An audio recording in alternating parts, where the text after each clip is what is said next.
Hello दोस्तों, मेरे channel में आपका स्वागत है। आज के वीडियो में हम लोग देखेंगे दोस्तों डीएलएड का आंसर की। ठीक है, तो यहाँ पे शिक्षण अभिरुचि को छोड़ करके बाकी सभी क्वेश्चंस का जो है आंसर की देखने वाले हैं अपन। और इस बार दोस्तों बीएड से ज़्यादा डीएलएड करने वालों में ज़्यादा कंपटीशन है, क्योंकि जब से प्राइमरी शिक्षक के लिए जो है दोस्तों डीएलएड को मान्यता दी गई है कि सिर्फ वही लोग जो है प्राइमरी टीचर्स बनेंगे, तब से जो है इसमें बहुत ज़्यादा रुझान बढ़ गया है। और दूसरी चीज़ ये भी है दोस्तों कि यहाँ पे गवर्नमेंट सीटों की संख्या बीएड की तुलना में ज़्यादा है और फीस भी बहुत ज़्यादा कम लगती है, तो बहुत ज़्यादा यहाँ पे कंपटीशन रहने वाला है। इस सब चीज़ के लिए जो है कितने नंबर्स में आपका हो सकता है, इसके लिए अलग से वीडियो बनाऊँगा प्रीवियस ईयर के अकॉर्डिंग। फिलहाल अभी आंसर की देखते हैं। पहला क्वेश्चन में था इस श्रृंखला को देखें और लुप्त संख्या ज्ञात करना था। ठीक है, तो यदि आप ध्यान से देखेंगे दोस्तों तो जस्ट इसका आधा हो रहा है 332, उसके बाद उसमें 8 बढ़ रहा है, फिर आधा हो रहा है 340 का 170, तो फिर इसमें 8 बढ़ना चाहिए, तो यहाँ पे 178 आ जाएगा। आगे का सीरीज आप चेक कर लेंगे कि फिर उसका आधा हो रहा है या नहीं, या तो फिर आप दोस्तों इस साइड से भी चेक करते हैं तो 89 का जस्ट डबल 178 हो जाएगा। उसके बाद उसमें आपको 8 कम करना है, फिर उसका डबल 340 हो जाएगा 170 का, फिर उसमें आप 8 कम कर देंगे 332 हो जाएगा, फिर उसको दोगुना कितना हो जाएगा 664। ठीक है, तो दोनों सिचुएशन में आपका correct answer option number D हो रहा है 178। तो सिंपल यहाँ पे जब भी इतना बड़ा डेटा के रूप में परिवर्तित हो जाए, सामने बहुत छोटा डेटा है 3131 और ये हो रहा है 98,30,000, तो हमेशा याद रखिएगा इस टाइप के क्वेश्चन में वर्ग और घन में ही निकलता है। ठीक है, तो यदि आप 31 का जो है वर्ग करते यहाँ पे, तो इसका वर्ग कितना होता 9803161 होता। ठीक है, इसी में आपको इसको माइनस कर देना था 31 को, तो आपका जब आप इसमें माइनस करेंगे तो 98,30,000 आपका आ जाएगा। उसी प्रकार से आपको क्या करना है, सेकंड वाला का भी 3 का वर्ग कर देना है और उसमें ही -3 कर देना है। ठीक है, तो क्या हो जाएगा 3 3 9 हो जाएगा, -3 बराबर 6 आपका आंसर निकल के आ जाएगा। ऑप्शन नंबर ए जो है यहाँ पे करेक्ट हो जाएगा। तो करना क्या था, यहाँ पे वर्ग करके उसी संख्या को माइनस कर देना था। अगला क्वेश्चन है थर्ड क्वेश्चन, जिसमें निम्नलिखित 4 में से 3 एक निश्चित तरीके से समान है और इसलिए एक समूह बनाते हैं, वह कौन सा है जो समूह से संबंधित नहीं है। तो आपको देखना था दोस्तों एलबीटी, ये जो सीरीज यार इसमें एलबीटी क्या हो रही है, एल के बाद एक गैप हो रहा है। एलबीटी में क्या संबंध है, एल के बाद एक गैप हो रहा है और इस तरीके से बी बाद में आ रहा है टी पहले। ठीक है, उसके बाद आई जे एफ का आप देखेंगे तो आई एच जेफ का भी सेम कंडीशन है, आई के बीच में एन एक गैप है, फिर जे एफ हो रहा है। और बी एम एस का भी आप देखेंगे तो यहाँ पे भी क्या हो रहा है, बी के बाद क्यू आ गया है और एम एस हो रहा है। ठीक है, लेकिन ये जो थर्ड वाला है पी आई डी, वहाँ पे आप देखेंगे कोई भी गैप नहीं है। ठीक है, तो इसका करेक्ट आंसर जो है ऑप्शन नंबर थर्ड हो जाएगा। अगला क्वेश्चन है निम्नलिखित 9 आकृतियों को केवल एक बार प्रत्येक आकृति का उपयोग करके 3 वर्गों में समूहित किया जाता है, तो सही विकल्प होगा। अब यहाँ पे बहुत सारे लोगों को क्वेश्चन समझने में गलती हो रही है, क्योंकि यहाँ पे दे दिया है 3 वर्ग। ऐसा प्रतीत हो रहा है कि 3-3 का समूह बना के वो तीनों को हम देखेंगे कि वो वर्ग बन रहा है या नहीं बन रहा है। लेकिन यदि आप इंग्लिश वाले सेट को पढ़ेंगे तो आपको समझ में आ जाएगी कि वैसा कुछ नहीं था, आपको समूह बनाना था। ठीक है, तो इसका जो करेक्ट आंसर होगा ऑप्शन नंबर डी हो जाएगा 169। आप देखेंगे 1, 6 और 9, ये क्या है दोस्तों, तीनों त्रिभुज हैं, एक समूह में आ जाएगी। अगला जो समूह है 3, 4, 7 है। ठीक है, 3-3 का पेयर लेते हैं तो 3, 4 और 7, ये क्या है दोस्तों, चतुर्भुज है। ठीक है, 2, 5, 8 को आप देखते हैं तो 2, 5 और 8, ये जो है 5 भुजाएं हैं दोस्तों इसमें, तो इसका correct answer option number D हो जाएगा। अगला क्वेश्चन है 5वां, एक बर्तन तरल से भरा है जिसमें से 3 भाग पानी और 5 भाग सिरप और मिश्रण का कितना भाग निकालकर उसके स्थान पर पानी डालना चाहिए ताकि मिश्रण आधा पानी और आधा सिरप बन जाए। इसका करेक्ट आंसर 1/5 हो जाएगा। ठीक है, इसको सॉल्व करने के लिए दोस्तों सिंपल से है, टोटल 8 भाग है तो 3 भाग पानी है, तो या तो फिर टोटल 8 भाग है तो एक भाग का वैल्यू आप 10 मान के चलिए तो 80 हो जाएगा। 80 में से 3 भाग पानी है, 5 भाग सिरप है, यानी कि 30 पानी है और 50 जो है सिरप हो जाएगा। या तो फिर आपको 300 या 500 लेकर के आप बनाएंगे तो ये सॉल्व हो जाएगा। ऑप्शन नंबर बी जो है करेक्ट हो जाएगा, 1/5 आएगा इसका आंसर। अगला क्वेश्चन था दी गई आकृति बनाने के लिए न्यूनतम सीधी रेखाओं की संख्या ज्ञात कीजिए। तो कितने न्यूनतम सीधी रेखा हैं उसको देखना था। तो सबसे पहले हम आउटर को देख लेते हैं। ये 1 हो गया सीधी रेखा, ये 2 हुआ, ये 3 हुआ, ये 4 हो गया, बीच वाला ये 5 हो गया, ये 6 हो जाएगा खड़ी, ये 7, ये 8 हो जाएगा। ठीक है, अब इस कॉर्नर से इस कॉर्नर में जो टच हो रही है उसको मिला करके कितना होगा, ये 9 हो गया, एक इधर से ये 10 हो जाएगा। ठीक है, अब आगे दोस्तों एक और वर्ग है, एक ये वाला चतुर्भुज जो बीच में वर्ग है 10 पहले से है, और 1 2 3 और ये 4 ये वर्ग का बढ़ रहा है। तो 10 + 4 आपका 14 जो है आंसर हो जाएगा इसका। ऑप्शन नंबर बी जो है करेक्ट हो जाएगा। अगला क्वेश्चन था नीचे देखिए बक्से 1 2 3 और 4 में से उन बक्सों का चयन करें जिन्हें कागज की दी गई शीट ए से बनाया जा सकता है।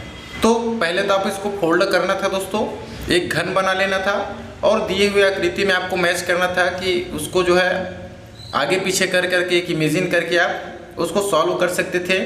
जब आप ऐसा करेंगे तो आपको स्पष्ट दिखाई देगा दोस्तों कि जो 2 वाला है यानी कि तीनों फलक आपस में आसन्न है और ब्लैंक हैं, कोई साइन नहीं है, ऐसा सिचुएशन नहीं आएगा, वो नहीं बनेगा। ठीक है, तो 1 3 और 4 यहाँ पे बनेगा। ऑप्शन नंबर बी जो है करेक्ट हो जाएगा। अगला क्वेश्चन है a/b का पावर x-1 दिया है, इक्वल्स में b/a का पावर x-3 दिया है, तो x का मान हमको निकालना था। तो इसको कैसे सॉल्व करना था, तो x-1 है पावर में a/b का और इक्वल में है b/a का पावर x-3 है। तो यदि हम इसको बटे के रूप में लिखेंगे तो इसका जो पावर है वो किस तरीके से हो जाएगा, x-1 बराबर 3 - x हो जाएगा, उल्टा हो जाएगा। ठीक है, अब यहाँ से आप देखेंगे तो x इस साइड आएगा तो 2x हो जाएगा, ये -1 उधर साइड जा करके क्या हो जाएगा, जुड़ जाएगा, यानी कि 2x बराबर 4 हो जाएगा।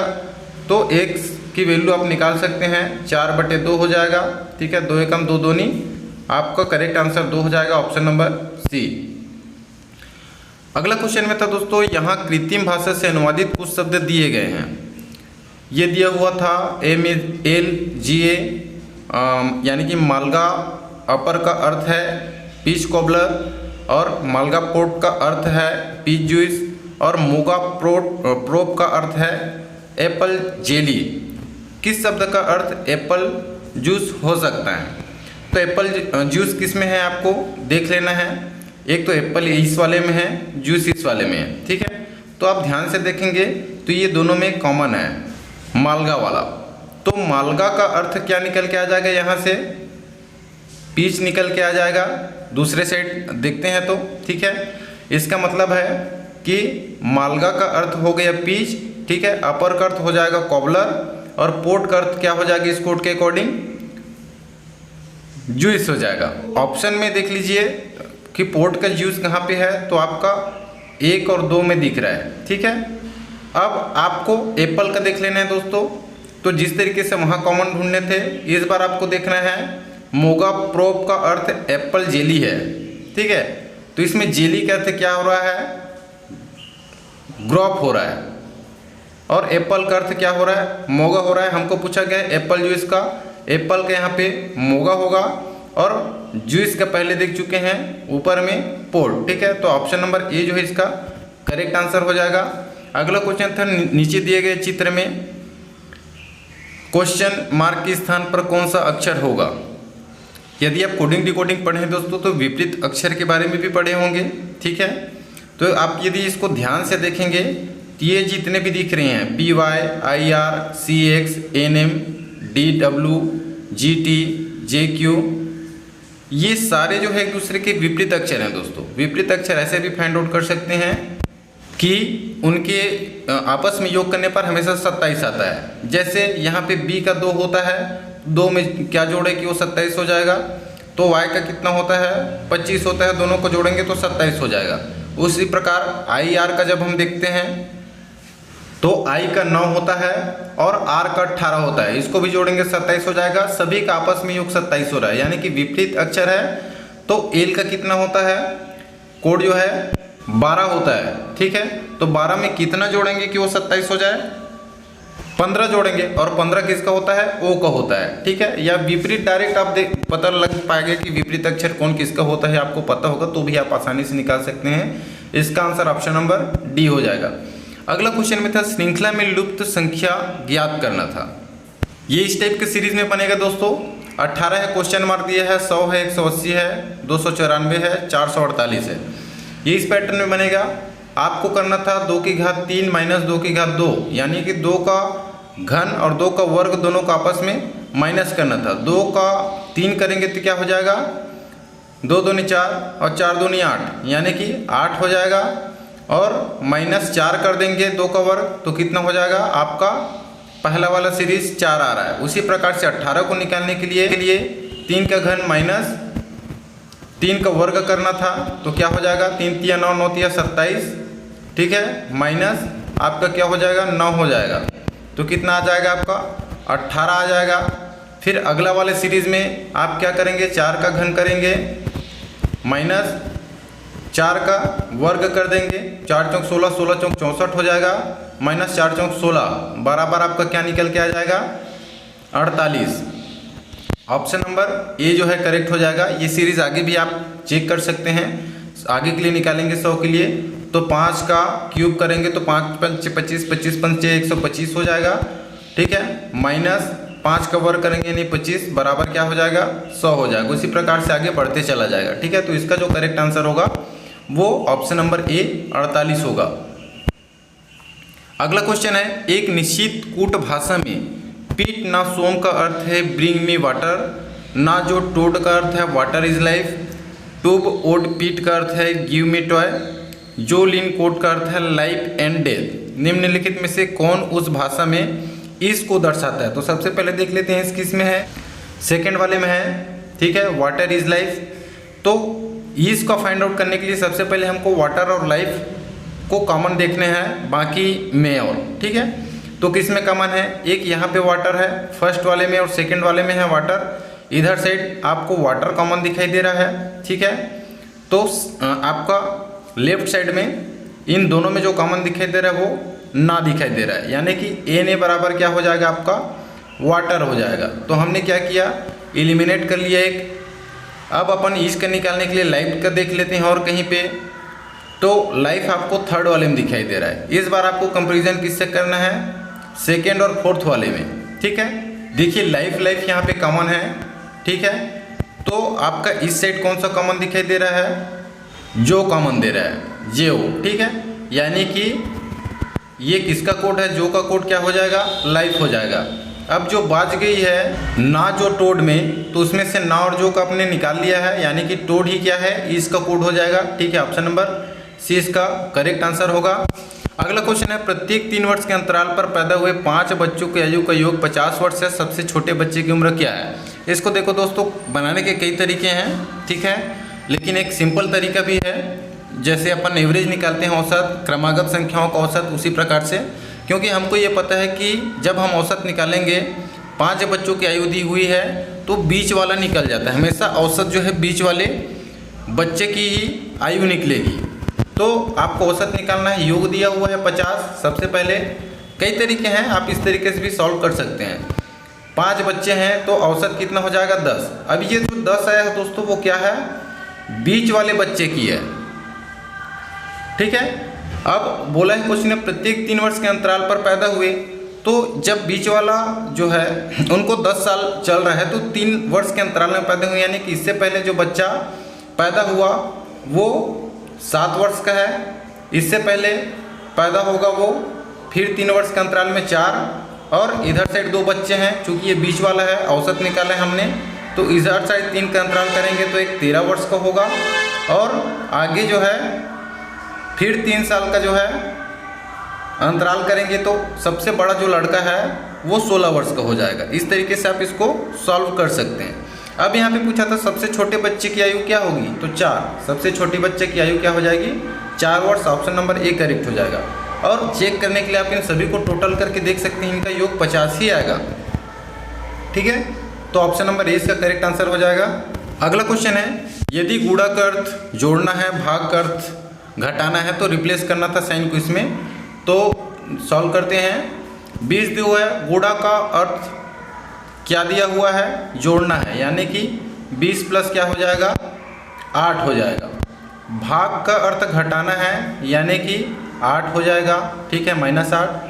फिर माइनस का अर्थ क्या है, भाग दिया हुआ है, तो माइनस का अर्थ भाग दिया है, यानी कि 4 हो जाएगा, ठीक है। उसके बाद प्लस का अर्थ क्या होता है, गुणा होता है, तो गुणा 2 कर देंगे। अब सबसे पहले भाग वाला सॉल्व होगा बॉडमास रूल के अकॉर्डिंग। अब यहाँ पे भाग देंगे दोस्तों, तो आपके पास 2 हो जाएगा, इधर बचा हुआ है 8 प्लस आगे में 20 बचा है और गुणा 2 है, ठीक है। उसके बाद गुणा सॉल्व होता है, 2 दूनी 4 हो जाएगा, ये 28 माइनस 4 हो जाएगा, तो कितना आ जाएगा, 24 आपका आंसर हो जाएगा। ऑप्शन नंबर सी जो है इसका करेक्ट आंसर हो जाएगा। अगला क्वेश्चन था उपयुक्त आकृति का चयन करें जो प्रश्न चिन्ह को प्रस्थापित करेगी। अब यहाँ से ध्यान से आपको देखना था दोस्तों, बस यहाँ पे 5 भुजाएं दी हुई है, उसके बाद वो जो है रोटेट हो रही है, डायरेक्शन चेंज कर दी है, साथ में 5 भुजा वाली जो है अपने से एक कम भुजा वाली आकृति के अंदर में समाहित हो रही है, ठीक है। देखिए ये 5 भुजा है, ये 4 भुजा के अंदर में समाहित हुई और रोटेट किया है। उसी प्रकार से जब हम इसके लिए देखेंगे तो क्या हो जाएगी, ये 4 भुजा में है, तो एक भुजा कम वाले में समाहित होगी, बाहर में एक भुजा इसका कम रहेगा, यानी कि त्रिभुज रहेगा बाहर में। आपको ये पता चल गया। अब बीच का साइन देख लेना है, तो देखो दोस्तों ये वर्ग है, आप इसको किसी भी प्रकार से रोटेट करेंगे तो आपकी आकृति वैसी ही बनेगी, ठीक है। तो इसका correct answer option number A हुई हो जाएगा। अगला क्वेश्चन है एक पासों को 1 से 6 तक विभिन्न तरीके से क्रमांकित किया जाता है, जिसमें एक अंक 2, 4 और 6 के आसन्न है, तो निम्नलिखित में से कौन सा कथन आवश्यक रूप से सत्य होगा। एक अंक 2, 4 और 6 के आसन्न है, कहने का मतलब है दोस्तों आपस में जुड़ी हुई हैं। जो एक अंक वाली फलक है उसके चारों तरफ 2, 4, 6 के आसन्न में है, चिपकी हुई उनके फलकें आपस में जुड़ी हुई है, ठीक है, उसी को कहा जाता है आसन्न। तो उसको इमेजिन करके आपको बनाना था दोस्तों। इसका जो करेक्ट आंसर आएगा 3, 5 के आसन्न हैं, ये इसका करेक्ट आंसर होगा ऑप्शन नंबर सी। अगला क्वेश्चन है 11 छात्र है A B C D E F G H I J और K पहली पंक्ति में शिक्षक के सम्मुख बैठे हैं, इसका करेक्ट आंसर होगा दोस्तों आई हो जाएगा। ये सीटिंग अरेंजमेंट का क्वेश्चन है। अगला क्वेश्चन था उस विकल्प का चयन करें जो अन्य 3 से भिन्न है। इस वाले में दोस्तों मेरे को लगता है इसका आंसर जो है खाड़ी आना चाहिए। अगला क्वेश्चन है यदि किसी संख्या के 1/4 का 1/3 15 है तो संख्या का 3/10वां हिस्सा है। तो देखो मान लिया जाए वो संख्या x है, तो इसका 1/4 का 1/3 कितना है दोस्तों, 15 है, ठीक है। इसको हम आगे सॉल्व करेंगे तो ये क्या हो जाएगा, x/12 हो जाएगा, ठीक है, सॉरी ये 15 है, बराबर 15 हो जाएगा। x बराबर करेंगे तो 15 गुणा 12 हो जाएगा, यानी कि गुणा करेंगे तो कितना हो जाएगा, 180 हो जाएगा, ठीक है। x बराबर x की वैल्यू 180 हो गई, हमको संख्या पता चल गई। अब क्वेश्चन में बोला है उस संख्या का 3/10वां हिस्सा है, तो इसका 3/10 हिस्सा निकाल लो, तो क्या हो जाएगा, 0 0 कैंसिल हो जाएगा, 18 तिया आपका 54 निकल जाएगा, ठीक है। ऑप्शन नंबर सी जो है इसका करेक्ट आंसर होगा 54। अगला क्वेश्चन था निम्नलिखित 5 विकल्प में से मतलब चयन करना था आपको, पुनर्वस्थित होने पर एक पूर्ण वर्ग बनाएंगे, इनमें से कौन कौन सी आकृतियों को मिलाने से पुनर्वस्थित करने से पूर्ण वर्ग बनाएंगे। इसका आंसर मेरे हिसाब से होगा दोस्तों ऑप्शन नंबर बी, 1 3 5 को आप जब मिला के देखेंगे इसको ऊपरी सिरे से, और ये वाला जो आकृति है ये यहाँ पे जो है फिक्स्ड बैठेगा, तब आपका जो है दोस्तों एक पूर्ण वर्ग बन जाएगा। ऑप्शन नंबर बी यहाँ पे करेक्ट हो जाएगा। अगला क्वेश्चन था 6 सदस्यों A B C D E और F के एक परिवार में A और B एक विवाहित जोड़े हैं, तो A और B जो है क्या है दोस्तों, विवाहित जोड़े हैं। A एक पुरुष सदस्य है बोला है, और D C का इकलौता पुत्र है जो C A का भाई है, यानी कि C यहाँ पे किसका भाई है, A का भाई है, और D जो है C का इकलौता पुत्र है, ठीक है। तो ये D जो है C का इकलौता पुत्र है, E की बहन है, E जो है D की क्या है, बहन है। B जो है F की बहू है, जिसकी पति की मृत्यु हो चुकी है, यानी कि जिसकी पति की मृत्यु हो गई, यानी कि बी की सास है, यानी कि ए की क्या है, वो माँ है। एफ इसकी माँ है जो विधवा हो चुकी है। और सी, ई सी से किस प्रकार संबंधित ये पूछा गया है। ई का संबंध सी से पूछा गया है, तो ये आपस में डी और ई क्या है, भाई बहन है, यानी कि ये इनके क्या हो गए, पिताजी हो गए। सी जो है किसके, ई के। तो यहाँ से ई का संबंध सी से पूछा गया है, ठीक है। तो ई का संबंध सी से किसकी क्या है, बेटी। ऑप्शन नंबर बी जो है करेक्ट आंसर हो जाएगा। अगला क्वेश्चन था, प्रतीकों के अनुक्रम को ध्यान से देखें और सही पैटर्न का चयन करें जो खालिस्तान जगह को प्रस्तापित करेगा। इसमें थोड़ा सा डाउटफुल है दोस्तों, या तो ए हो सकता है या डी हो सकता है, इसलिए मैं इसको अभी श्योर नहीं बोल रहा हूं, ठीक है। अगला क्वेश्चन 23 है, अक्षरों को पुनर्व्यवस्थित करके एक सार्थक शब्द बनाते हुए उस एक शब्द का चयन करें जो अन्य 3 से भिन्न है। तो एक शब्द बनाना है, आगे पीछे दिए हुए उसको सही क्रम में व्यवस्थित करके, और उन 3 से एक जो है भिन्न होगा उसको आपको चयन करना है। तो देखिए EIVNTR ये आपका विंटर बन जाएगा, ठीक है। यहाँ से क्लाउड बन जाएगा। सी में देखें तो दोस्तों सी से बनेगा स्प्रिंग, ठीक है। और यहाँ पे UMRSME है तो इसका समर होगा। तो बाकी जो विंटर, क्लाउड है और समर है एक सीजन है दोस्तों, ठीक है। जबकि स्प्रिंग जो है अलग है, इससे भिन्न है, तो इसका correct answer option number C होगा। अगला क्वेश्चन था, नीचे दी गई जानकारी से सोनिया की वर्तमान आयु निर्धारित करने के लिए। सोनिया की वर्तमान आयु दीपक की वर्तमान आयु की 5 गुना है। 5 वर्ष पहले इसकी आयु उस समय दीपक की आयु की 25 गुना था। उत्तर देने के लिए केवल एक पर्याप्त है, जबकि 2 पर्याप्त नहीं है। आप पहला ऑप्शन में दिया है तो ये बिल्कुल गलत है, ठीक है, क्योंकि ऑप्शन 1 यानी कि सोनिया की वर्तमान आयु दीपक की वर्तमान आयु का 5 गुना है, सिर्फ यही बोला गया है, तो उससे हम जो है एक्चुअल उनकी आयु नहीं निकाल सकते हैं। केवल 2 पर्याप्त है, जबकि केवल एक उत्तर देने के लिए पर्याप्त नहीं है, तो ये भी गलत है दोस्तों। दोनों की जरूरत पड़ेगी, जो दोनों जिसमें होगा दोस्तों वो आंसर हो जाएगा। ऑप्शन नंबर डी 1 और 2 दोनों उत्तर देने के लिए आवश्यक है। अगला क्वेश्चन था, 5 लड़कों ABCD और E और 4 लड़कियां PQR और S में से 5 लोगों की एक टीम का चयन किया जाना है। चयन के लिए कुछ मानदंड है। यदि 8 सदस्यों में से एक है तो टीम के अन्य सदस्य क्या हो सकते हैं, पूछा गया था। इसका करेक्ट आंसर होगा दोस्तों ऑप्शन नंबर डी ACSE। अगला क्वेश्चन है, निम्नलिखित संख्या श्रृंखला में एक को छोड़कर सभी संख्याएं एक निश्चित गणितीय सूत्र का पालन करती हैं, वह संख्या ज्ञात कीजिए जो अन्य संख्याओं से भिन्न है। तो सीरीज को देखते हैं दोस्तों। 2 का क्या हो रहा है, 5 हो रहा है, यानी कि +3 हो रहा है। 5 का 10 हो रहा है, 3 के बाद 5 हो रहा है, ठीक है, इस तरीके से बढ़ रहा है। और 10 का फिर 17 हो जा रहा है, यानी कि 7 बढ़ रहा है। फिर उसके बाद 9 बढ़ रहा है, 26 हो जा रहा है। 26 के बाद 37 हो रहा है, यानी कि 11 बढ़ रहा है। उसके बाद 13 बढ़ रहा है। तो जो अगला सीरीज बढ़ेगा दोस्तों 50 में, उसमें 15 बढ़नी चाहिए, यानी कि ये जो संख्या है यहाँ पे 65 हो जाएगी। आप देखेंगे 3, 5, 7, 9, 11, 13 इस सीरीज में बढ़ रहा है, तो आगे जो है वहाँ पे 15 बढ़ना चाहिए था। तो इसका जो करेक्ट आंसर होना चाहिए था 65 होना चाहिए था, ठीक है। तो चूंकि वही गलत है, उसमें केवल 14 जुड़ा हुआ है। इसका correct answer option number D हो जाएगा 64। अगला क्वेश्चन है, श्रृंखला में लुप्त पद ज्ञात कीजिए। ELFA, GLHA, ILJA सीरीज दिया हुआ है। यदि आप E के लिए देखते हैं, अगला सीरीज क्या हो रहा है, EFG, एक गैप होकर के G हो रहा है, फिर एक गैप होकर के I हो रहा है। उसी प्रकार से गैप होकर के क्या हो जाएगा, यहाँ पे I के बाद J गैप हो जाएगा, यानी कि K हो जाएगा, ठीक है। और आगे LM, एक गैप होकर के M हो रहा है। अब दूसरे तरीके से देख लेते हैं, L का क्या हो रहा है। L अपने जगह पर है दोस्तों, कोई परिवर्तन नहीं हो रहा है। लास्ट में A भी अपनी ही जगह पर है, ठीक है।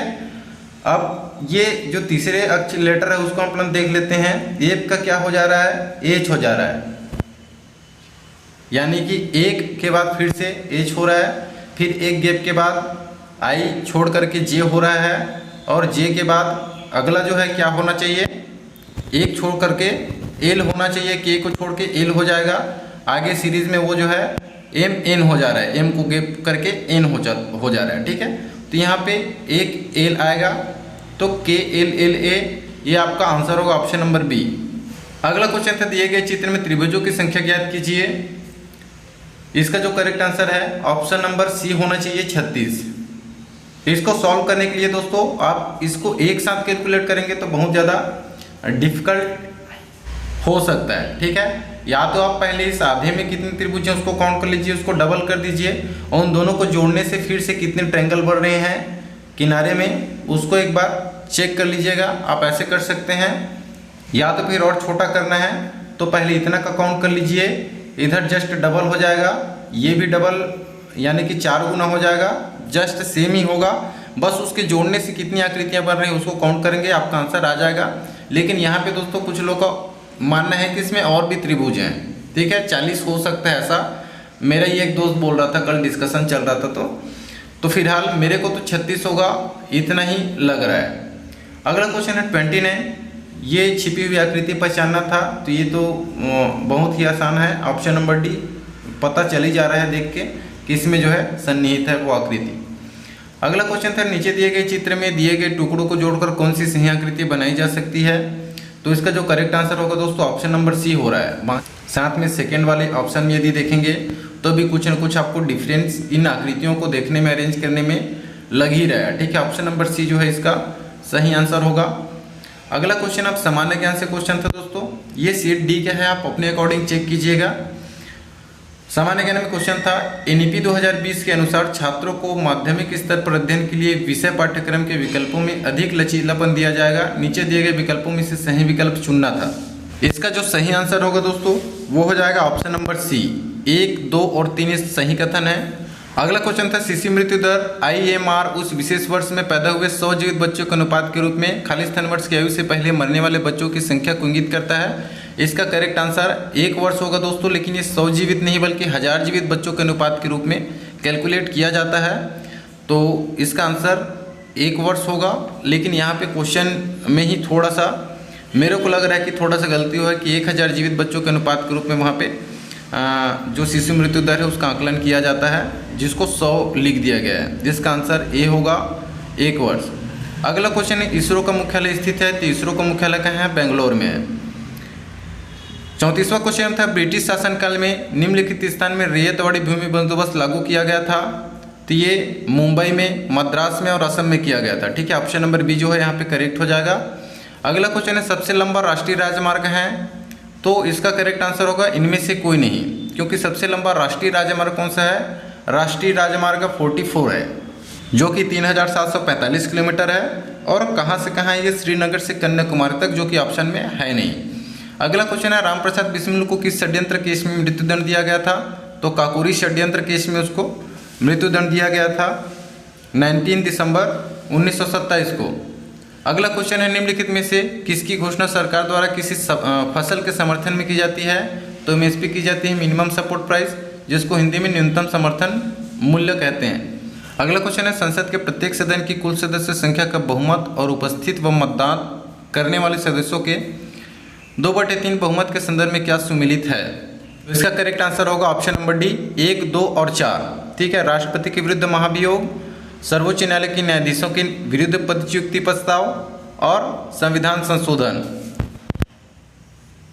अगला क्वेश्चन है, गुप्त वंश के विलोकों में प्राप्त उद्रंग शब्द का अर्थ होता है। तो उद्रंग क्या था, गुप्त वंश के समय में एक प्रकार का कर था, वो भी कैसा कर, भूमि कर था। ऑप्शन नंबर 20 का करेक्ट आंसर हो जाएगा। 40 क्वेश्चन है, निम्नलिखित को उनकी तरलता से अवरोही क्रम में व्यवस्थित करें, M1, M2, M3, M4। ये मुद्रा आपूर्ति की एक प्रकार से माप है। तो सबसे ज़्यादा जो तरलता होती है दोस्तों वो अवरोही क्रम में M1, M2, M3, M4 होता है। सबसे ज़्यादा M1 की, सबसे कम M4 का होता है। ऑप्शन नंबर सी इसका करेक्ट आंसर होगा।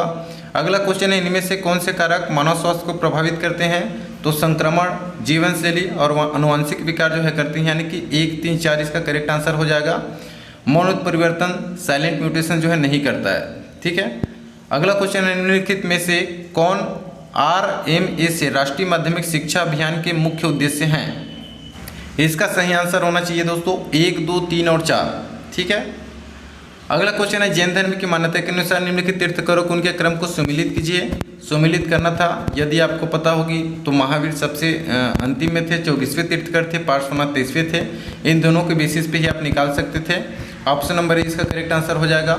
अगला क्वेश्चन है पश्चिमी चक्रवाती विक्षोभ के संबंध में कौन सा कथन गलत है। यहाँ पे कौन सा कथन गलत है ये पूछा गया है। तो ये जेड धारा से अप्रभावित होती है, ये गलत है। ये जेड धारा से प्रभावित होती है। अगला क्वेश्चन है संविधान की तीसरी अनुसूची के संदर्भ में क्या सुमेलित है। तो प्रधानमंत्री के लिए शपथ प्रारूप, संघ के मंत्री के लिए शपथ प्रारूप, एक राज्य के मंत्री के लिए शपथ प्रारूप, ये सही है। 1, 2, 3 आपका सही आंसर हो जाएगा। अगला क्वेश्चन है किस आयोग ने कहा कि इसलिए हम इस निष्कर्ष पर पहुंचते हैं जो इस संबंध में विश्वविद्यालय शिक्षा आयोग के दृष्टिकोण से भी मेल खाता है कि माध्यमिक शिक्षा की अवधि 1 वर्ष बढ़ाने और इस 3 वर्षीय डिग्री पाठ्यक्रम की योजना बनाने के लिए वर्तमान इंटरमीडिएट चरण को समाप्त करना वांछनीय है। तो ये राधाकृष्ण आयोग के द्वारा कहा गया था। ऑप्शन नंबर सी जो है करेक्ट हो जाएगा। अगला क्वेश्चन है अटल टिंकरिंग लैब्स निम्नलिखित में से किस संस्थान की एक पहल है। तो ये नीति आयोग का है दोस्तों। ऑप्शन नंबर ए जो है करेक्ट हो जाएगा। अगला क्वेश्चन है जुलाई 2021 में लॉन्च किए गए निपुण भारत कार्यक्रम के संबंध में सही उत्तर चुनना था। तो सही उत्तर ये हो जाएगा जो फुल फॉर्म दिया हुआ है NIPUN का मतलब national initiative for proficiency in reading with understanding and numeracy है, ये सही हो जाएगा। अगला क्वेश्चन है सही क्या है। इसका सही आंसर होना चाहिए दोस्तों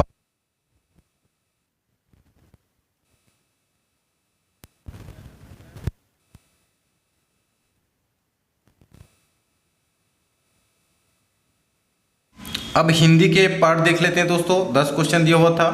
उच्चारण अवयव से निकली हुई ध्वनियों को लिखित रूप देने के लिए जो स्वरूप दिया जाता है उसे कहते हैं। यहाँ पे बहुत सारे लोगों को डाउट होगा कि ये लिपि होगी, लेकिन ऐसा नहीं है दोस्तों, ये गलत हो जाएगा। ऑप्शन नंबर बी वर्ण जो है करेक्ट होगा, ठीक है, क्योंकि जो उच्चारण करते हैं हम, जो भी ध्वनि निकालती है वो मौखिक रूप में होती है। और NCERT की बुक आप पढ़ सकते हैं, जो मौखिक रूप में निकाली गई ध्वनि है उसका एक लिखित रूप देना, जैसे कि हम लोग क ख ग घ जो भी लिखते हैं वर्ण, तो वो लिखित रूप ही है किसका, ध्वनि का, ठीक है। तो मौखिक रूप को जब लिखित रूप में बदला जाता है वही आपका क्या कहलाता है, वर्ण कहलाता है। ऑप्शन नंबर बी जो है करेक्ट हो जाएगा। ध्वनियों को लिखित रूप देने के लिए जो स्वरूप दिया जाता है उसे कहते हैं वर्ण, ठीक है। तो इसको लिपि जो लोग किए होंगे वो गलत हो जाएगा। अगला क्वेश्चन है अर्जुन का पर्यायवाची नहीं है। तो सव्यसाची, गुडाकेश और धनंजय है, सुकोदर नहीं है। ऑप्शन नंबर सी जो है इसका करेक्ट आंसर होगा। अगला क्वेश्चन है जिसे किसी से लगाव ना हो वाक्यांश के लिए एक शब्द होगा। तो निर्लेप, अलिप्त, निर्लिप्त, ये तीनों हैं। ABC, सुकर को छोड़ करके तीनों हैं। ऑप्शन नंबर बी जो है करेक्ट हो जाएगा, ABC। अगला क्वेश्चन है उचित वर्तनी युक्त शब्द का चयन कीजिए। तो ऑप्शन नंबर सी सहानुभूति जो है वर्तनी युक्त शब्द है, शुद्ध शब्द है यहाँ पे। अगला क्वेश्चन है उसने बुलाया इसलिए मैंने सोचा कि मुझे जाना चाहिए, वाक्यांश में संयोजक है तो इसलिए है। ये दोनों वाक्यों को जोड़ने का काम कर रही है संयोजक का, तो इसलिए इसका करेक्ट आंसर हो जाएगा ऑप्शन नंबर बी। अगला क्वेश्चन है उचित संबंध जोड़िए। सीता ने रोटी खाई, ये आश्चर्यपूर्ण, संदिग्ध और सामान्य भूत से मिलान करना था। यदि ज़्यादा यहाँ पे कन्फ्यूज़न आपको होगी तो एक चीज़ लास्ट में देखना था आपको, सीता ने रोटी खाई होगी तो आपको संदिग्ध भूत का है, ये तो आपको पता चल गया। डी में 3 दिया हुआ है लास्ट में, ऑप्शन नंबर ए जो है करेक्ट हो जाएगा, ठीक है। तो यदि आप लास्ट को देख करके सॉल्व करते, बाकी आपको कन्फ्यूज़न लग रहा है तो भी आपको सॉल्व हो जा रहा था ये। अगला क्वेश्चन है लिखित अभिव्यक्ति के लिए सबसे पहले बच्चों को बालू में फिर स्लेट पर चील बलीय करने चाहिए। ऐसा करने से बच्चे के हाथ में आवश्यक मोड़ आता है। तो ए और बी दोनों सही हो जाएगा दोस्तों। अगला क्वेश्चन है पिता ने कहा बेटी तुम क्या चाहती हो बताओ तो सही। ये वाला क्वेश्चन का सही आंसर होगा ऑप्शन नंबर बी। पिता ने कहा बेटी तुम क्या चाहती हो बताओ तो सही, ऑप्शन नंबर बी इसका करेक्ट आंसर होगा। अगला क्वेश्चन निम्नलिखित शब्दों को उचित क्रम में लगाइए। तो कहावत क्या होता है दोस्तों, एक ही थैली के चट्टे बट्टे। तो एक ही थैली के चट्टे बट्टे, DACB आपका आंसर हो जाएगा ऑप्शन नंबर बी। पुनरावलोकन में प्रत्यय है तो ये क्वेश्चन गलत है दोस्तों, क्योंकि प्रत्यय पूछा गया है और चारों ऑप्शन में प्रत्यय ही नहीं है, ठीक है। ये यहाँ पे ऑप्शन में उपसर्ग है। यदि उपसर्ग पूछा जाता क्वेश्चन के अकॉर्डिंग तो ऑप्शन नंबर डी होता, स्वर रहित रहा है हलन चिन्ह के साथ वो वाला, लेकिन यहाँ पे प्रत्यय पूछा गया है, ऑप्शन में प्रत्यय है ही नहीं, ठीक है। तो ये क्वेश्चन तो डिलीट हो जाएगी। अगला क्वेश्चन इंग्लिश का था, choose the correct one word substitution for a person who knows everything, जो सब कुछ जानता है। ऑप्शन नंबर सी करेक्ट हो जाएगा, ओमिसियन। ठीक है, ऑप्शन नंबर सी इसका करेक्ट आंसर होगा। अगला क्वेश्चन है दे दिया था win the game but I doubt it, choose the correct model. तो यहाँ पे उसको डाउट भी हो रहा है दोस्तों। ऑप्शन में था माइट में कैन विल, तो यहाँ पे श्योर नहीं है कि वो जीत जाएगा, तो कैन या विल नहीं आएगा यहाँ पे, माइट और मे से एक आएगा, मेरे ख्याल से मे आएगा। ठीक है, ऑप्शन नंबर बी जो है यहाँ पे सही होना चाहिए। अगला क्वेश्चन है चूज द करेक्ट स्पेलिंग। यहाँ पे करेक्ट स्पेलिंग देखना था, ऑमलेट के लिए है। ठीक है, तो ऑप्शन नंबर डी OMELETTE वाला जो है आपका करेक्ट आंसर हो जाएगा। 94 में था the horse who let me win the racing contest is a master athletes. इसमें चूज द करेक्ट सबऑर्डिनेट चुनना था, तो option number B who let me win the racing contest, ये सबऑर्डिनेट है क्लास है, इसका करेक्ट आंसर हो जाएगा ऑप्शन नंबर बी। 95 से 100 तक के क्वेश्चन जो है पैसेज देख करके आपको सॉल्व करना था दोस्तों। इसका करेक्ट आंसर 95 का the figure in the space sweet where, इसका करेक्ट आंसर हो जाएगा walking around. What was Rod's very strange experience, इसका करेक्ट आंसर हो जाएगा Rod saw a number of bright objects. अगला क्वेश्चन है the correct sequence of the sentence are, option number C इसका correct answer होगा। Fifth, third, first, fourth और second, आप passage पढ़ेंगे तो आपको समझ में आ जाएगा। ऑप्शन नंबर सी जो है इसका करेक्ट होगा। अगला क्वेश्चन में था Rod went to the end of the garden because he saw some strange objects, correct answer जो है ए हो जाएगा। अगला क्वेश्चन था तो option number B go away with the machines, option number B जो है इसका करेक्ट आंसर होगा। अगला क्वेश्चन है मैच करना था, इसका correct answer option number B होगा दोस्तों, थर्ड, फोर्थ, सेकेंड और फर्स्ट। तो एक बार मिलान करके देख लीजिएगा। तो आज की वीडियो में इतनी है दोस्तों। शिक्षण अभिरुचि का क्वेश्चंस अगली वीडियो में देखेंगे, जो कि बहुत लंबी वीडियो बन गई है। यदि आप चैनल पर नए हैं दोस्तों, इसी प्रकार की वीडियोस पाना चाहते हैं, चैनल को जरूर सब्सक्राइब कर लीजिएगा। मिलते हैं अगली वीडियो में, तब तक के लिए धन्यवाद।